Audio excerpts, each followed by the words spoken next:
복음에서 뭐라고 얘기하냐면요, 인간은 전적으로 타락한 존재이다 라고 얘기하고 있습니다. 비참에 처한 존재이다 라고 얘기하고 있습니다. 선하게 살려고 아무리 몸부림쳐도 인간은 그 악에서 벗어날 수 없는 절망적인 존재이다 라고 선언하고 있는 것입니다.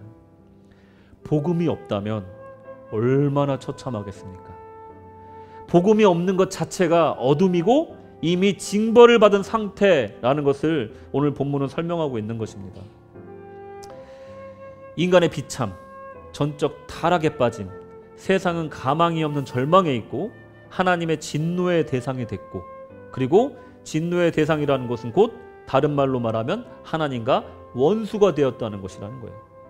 전쟁에서 맞서 싸우는 적을 의미하는 겁니다. 하나님의 통치에 반기를 두는 반란군과 같은 의미를 갖고 있는 겁니다. 이와 관련해서 C.S. 루이스는 뭐라고 얘기했냐면요, 우리는 하나님께 칼을 들고 창을 들고 저항하였던 저항군이었다라고 이렇게 표현을 합니다. 이것은 하나님의 진노를 일으켰습니다. 하나님의 진노라는 것은요, 슬픔과 기쁨과 같은 이런 단순한 감정이 아니에요. 이것은 하나님의 완벽한 의에서부터 나오는 그 불의에 대한 분노라는 거예요. 왜냐하면 이 불의라는 것은요, 하나님의 사랑하는 그 자녀들을 죽음에 이르게 하고 생명을 살라 없애고 타락하게 하는 아주 나쁜 것이기 때문에 그렇습니다. 그래서 하나님은 그 불의를 미워하시는 거예요. 죄를 미워하시는 거예요. 진노하실 수밖에 없었다는 겁니다. 우리는 종종 여러분 죄에 대해서 회개하면 되지 뭐 라고 가볍게 생각할지 모릅니다. 죄는요, 아주 심각한 문제로 다뤄줘야 되는 문제입니다.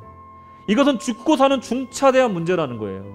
죄는 그야말로 지구에 다가오고 있는 또는 이미 떨어져 모든 것을 초토화시키고 있는 거대한 운석과도 같은 존재라는 것입니다. 가만 놔두면 모든 것을 살라 없애는 정말 무서운 것이 바로 죄라는 것입니다. 우리는 여전히 이렇게 생각할 거예요. 잘 될 거야. 용서해 주겠지. 설마 다 죽겠어? 에이, 피하면 되지 않겠어? 뭔가 방법이 있겠지 라고 생각하면서 하루하루를 살고 있는지도 모릅니다. 아주 순진한 기대와 낙관으로 살아가고 있지는 않은가, 여러분 한번 생각해 보시기 바랍니다. 죄는요, 상상 이상의 공포이고 죄는 우리의 방심 속에서 그 지배력을 넓혀가고 점령하는 무서운 암세포와도 같은 것입니다.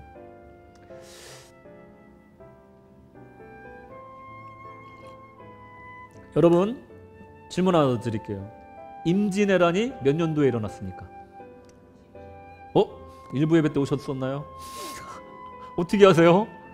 자, 1952년 무슨 뜻입니까?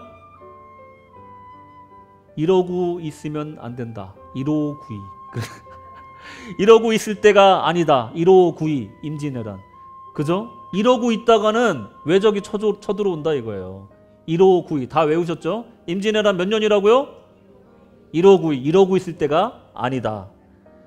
죄의 위험성을요, 이러고 있을 때가 아니에요. 인식해야 된다는 겁니다. 여러분, 이제 어버이 주일이니까 좀 어려운 말 좀 쓰겠습니다. 수욕종이 풍부지요, 자용량이 침부되라, 이런 말이 있어요. 무슨 말이냐? 나무는 가만히 있고 싶으나 바람이 가만히 있게 놔두질 않고, 자식들은 부모님께 봉양하고 싶으나 부모님은 기다려주지 않는다, 이런 말이에요.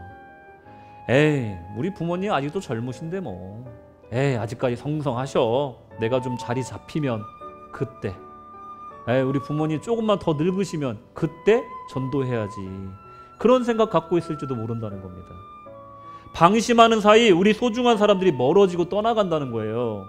부모님이 신자이신 분들은 조금 덜할지 모르지만 특히나 비기독교인 부모님을 갖고 함께 있으신 분들은 하루속히 전도해야 한다는 겁니다. 방심하시면 안 된다는 거예요. 시기를 놓치면 안 된다는 겁니다.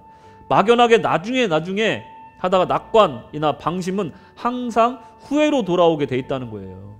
왜군이 쳐들어오면 끝난다는 겁니다. 쳐들어오기 전에 10만 군을 양성해야 돼요. 그리고 군량변을 준비해야 된다는 겁니다. 신앙이 있을 때 우리는 스스로 성찰하고 말씀과 복음으로 돌아가야지, 신앙 잃고 나면 다시 돌아가지 못할지도 모른다는 겁니다. 사울 왕이 하나님의 성신이 그와 함께 할 때 하나님께 순종했어야지, 하나님의 성신이 떠나고 나니 다시 아무리 구해도 하나님의 성신이 돌아오지 않는다는 거예요.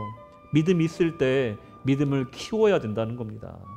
살아 계실 때 전도해야 된다는 거예요. 이게 가장 큰 효도라는 겁니다.